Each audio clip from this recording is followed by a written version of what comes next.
Hello, this is a video tutorial of how to place a work order for computer support using a desktop icon. On my laptop, it's located at the bottom. Your computer support icon might be in a different place, but it's going to be a screwdriver and a wrench and an X, and then you can see a red Z, and that's for ZenWorks.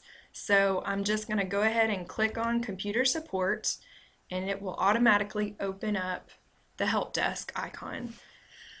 In order to log in, you need your most recent Novell login information. So it would be just like I'm logging onto a computer. It's just my name and then my recent password. So once you log in, you're going to see the home screen, and if I had any other work order requests, they would show up right here. But since I don't, it says no data available. So I'm going to go ahead and place a work order. It's always going to say new incident with your request type, and then for category, you have 4 categories. You have software, if there's a specific software that you're using, like Accelerated Reader or iNow. If that's an issue, you'll do it in software. Hardware is going to be your computer or Promethean board.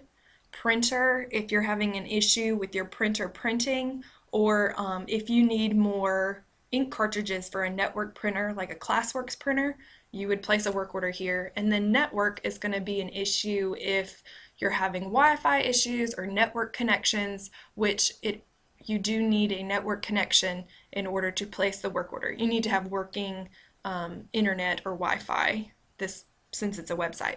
So I'm just going to go to hardware, and then I have my 2 options. I have computer or Promethean board, so I'm going to be a teacher who has monitor issues. Now the item number is automatically generated, and it's going to say status arrived. Put your room number in here, so I'm going to put CHS 130, and then the classification is where you're going to change it to be more specific to your work order issues. So it can be any of these items, and I can see monitor right here, so I'm going to go ahead and click on monitor. And then in the description box, that's where you can tell the technician what issues you're having. So I will say my monitor will not turn on.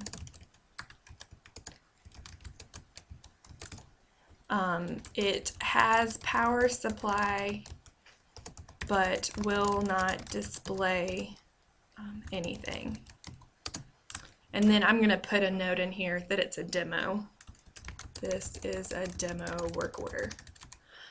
So in the description, if you can be as explicit as possible, that will really help the technician know what your problem is. If you are receiving an error message, which is an option for classification for the error message, please include the text that the error message is giving you. You can just copy and paste it.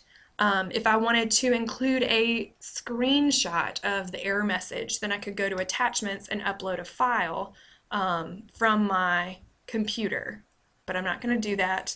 And then if you want to notify a specific person, you can put that there. Maybe if you're a classroom teacher who shares a classroom with another teacher, you could put notify there. But I'm going to go ahead and click on save, and it'll tell me that my request has been created. So now if I go home, it's going to show that my work order has been placed, and I can click right here and see the status of my work order. Once you place it, it's going to be open, and this will also be the place where your technician is going to reply and give you any notes with it as well. But the other thing about the work order site is it's going to send you an email.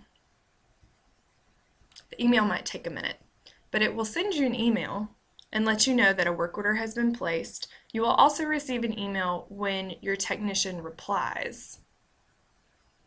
So I can see it took about a minute. Here's my computer support email where it gives me my incident number, which is something you need to hold on to. And then the item number is going to be assigned to the specific work order. But the incident number is going to be your work order number. So here it gives me a short description of my work order that I placed. And again, I'll receive information via email if I get any updates. So that's how to place a work order. And as usual, make sure that you log out when you are finished with your work order.